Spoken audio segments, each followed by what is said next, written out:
இப்போ நம்மளுடைய அருமையான திருவனந்தபுரம் ஸ்டைல் சிக்கன் ரெடி ஆயிடுச்சு. இன்றைக்கி திருவனந்தபுரம் ஸ்டைல் சிக்கன் சுக்கா தான் செய்ய போகிறோம். அது எப்படி செய்கிறதுன்னு பார்க்கலாம். இப்போ நான் ஒரு 1/2 கிலோ சிக்கன் எடுத்து நல்லா கழுவி மஞ்சத்தூள் போட்டு வச்சுருக்கேன். அதை ஒரு பவுலில் சேர்த்துக்குவோம். இப்போ நல்லா மஞ்சத்தூள் போட்டு க்ளீன் பண்ணி கழுவி வச்சுருக்கோம். அதை ஒரு பவுலில் சேர்த்துக்கிறோம். அது கூடவே 1 டேபிள் ஸ்பூன் அளவுக்கு இஞ்சி பூண்டு பேஸ்ட்டு சேர்த்துக்குவோம். 1/2 டேபிள் ஸ்பூன் அளவுக்கு சில்லி ஃப்ளாக்ஸ் எடுத்து வச்சுருக்கேன். அதையும் அது கூட சேர்த்துக்குவோம். ஒரு 1/2 டேபிள் ஸ்பூன் அளவுக்கு மிளகாய்த்தூள் அதையும் சேர்த்துக்குவோம். 1/2 டேபிள் ஸ்பூன் அளவுக்கு மல்லித்தூள் அதையும் சேர்த்துக்குவோம். 1/2 டேபிள் ஸ்பூன் அளவுக்கு ஜீரகத்தூள் அதையும் அது கூட சேர்த்துக்குவோம். ஒரு 1/4 டீஸ்பூன் அளவுக்கு மிளகுத்தூள் அதையும் சேர்த்துக்குவோம். ஒரு 1/4 டீஸ்பூன் அளவுக்கு சோம்புத்தூள். இப்போ இது எல்லாத்தையும் சேர்த்து அது கூடவே கொஞ்சோண்டு ஒரு 1/4 டீஸ்பூன் அளவுக்கு கரம் மசாலா அதையும் சேர்த்துருக்கேன். இப்போ ஒரு 1/2 லெமன் சைஸ் லெமன் எடுத்திருக்கேன். அதையும் அது கூட நல்லா புழிஞ்சு விட்டுக்குவோம். இப்போ சிக்கனுக்கு தேவையான அளவு உப்பு சேர்த்துக்குவோம். இது எல்லாத்தையும் நல்லா மிக்ஸ் பண்ணி ஒரு 1/2 மணி நேரம் ஊற வச்சிடணும். நல்லா சிக்கனில் அப்போ தான் அந்த மசாலாலாம் வந்து இறங்கும். இப்போ இது 1/2 மணி நேரம் நல்லா ஊறட்டும். ஒரு தட்டை போட்டு மூடி வச்சுருவோம்.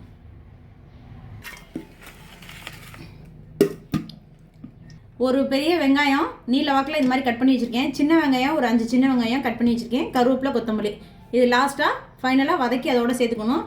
ஒரு 1/2 மணி நேரம் கழித்து ஊறட்டும். எப்படி செய்கிறதுன்னு பார்க்கலாம்.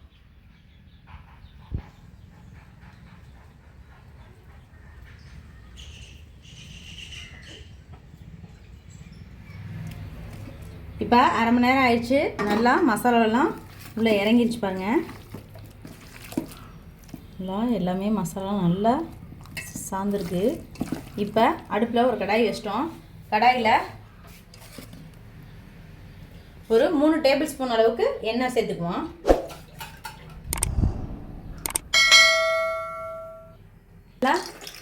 எண்ணெய் நல்லா சூடாயிடுச்சு. இப்போ நம்ம மேக்னேட் பண்ணி வச்சுருக்க சிக்கன் எல்லாத்தையும் சேர்த்து அதோட வேக வச்சுக்குவோம்.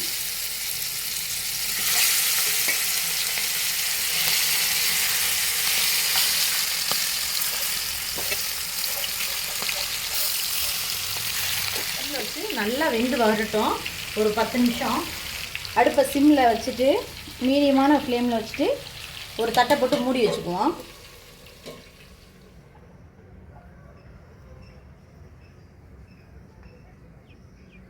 இப்போ ஒரு 10 நிமிஷம் ஆயிடுச்சு. நம்ம திறந்து பார்ப்போம்.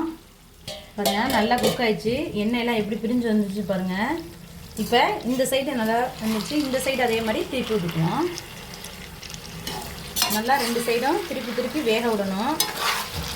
ஃபுல்லாக ரொம்ப டீப் ஃப்ரை ஆகணும் இல்லை, ஒரு 3/4 பதத்துக்கு வந்தால் போதும்.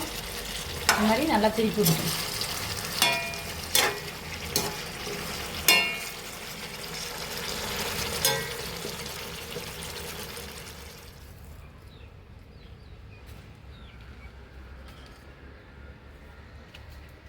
பாருங்கள் ஒரு 15 நிமிஷம் ஆயிடுச்சு. நல்லா சிக்கன்லாம் குக் ஆயிடுச்சு.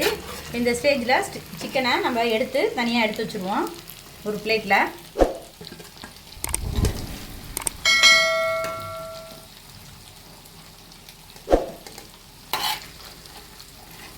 ஆயில் பாருங்கள் நம்ம கொஞ்சம் தான் ஊற்றணும். அந்த சிக்கனில் இருக்க எண்ணெயே எவ்வளோ பிரிஞ்சு வந்துருக்கு பாருங்கள். இப்போ அதே பேனில் கொஞ்சோண்டு நம்ம கட் பண்ணி வச்சுருக்க வெங்காயம், சின்ன வெங்காயம் அதே போல் பெரிய வெங்காயம் 2ஐயும் சேர்த்து நல்லா ஒரு வதக்கிடுவோம். கூடவே லைட்டாக ஒரு 1/2 டேபிள் ஸ்பூன் அளவுக்கு இஞ்சி பூண்டு விழுது ஏற்கனவே நம்ம போட்டுக்குவோம். இந்த மசாலாவுக்கு தான் இந்த இஞ்சி பூண்டு. அதையும் நல்லா ஒரு வதக்கிட்டு லைட்டாக நம்ம எடுத்து வச்சுருக்க கருவேப்பிலை, கொத்தமல்லி அதையும் எடுத்துக்குவோம். போட்டு இப்போ இந்த சிக்கனையும் போட்டோம்னா சிக்கன் ஒரு கடி வெங்காயமும் கடித்து சாப்பிட்றதுக்கு ரொம்பவே நல்லாயிருக்கும். டேஸ்ட்டு அருமையாக இருக்கும். இப்போ நம்ம எடுத்து வச்சுருக்க சிக்கனையும் அது கூட சேர்த்துக்கணும். இது எல்லாத்தையும் நல்லா ஒரு பரட்டி விட்டுருவோம்.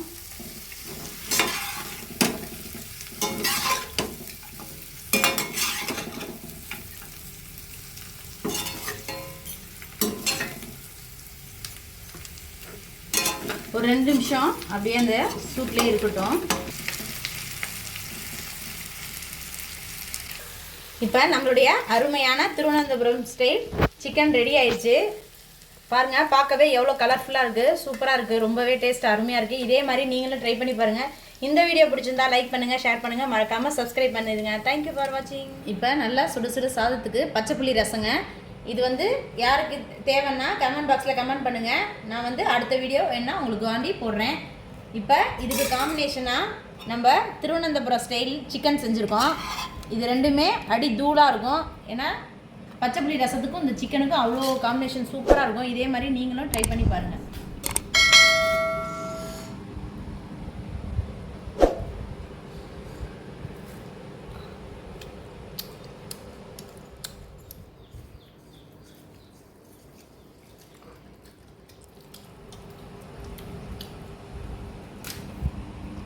திருவனந்தபுரம் ஸ்பெஷல்னா இந்த சிக்கன் தாங்க.